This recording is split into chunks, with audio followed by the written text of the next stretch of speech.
కొత్తగా ఏదో భక్తి గీతాలు పాడటం కాదు, అన్నీ పాడాను. దేశభక్తి గీతం పాడాను, ఎంకి పాట పాడాను, జానపదం పాడాను.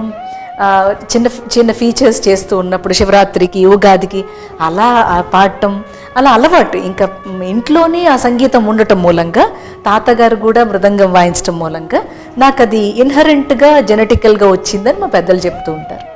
సంగీతం తెలియడమే ఒక కళ, ఒక అదృష్టం అంటారు. అవును. అట్లాంటిది ఆ సంగీతాన్ని, ఆ కళని స్వామివారి సేవ కోసం వినియోగించడం అనేది నాకు తెలిసి మహద్భాగ్యం అని నేను అనుకుంటున్నాను.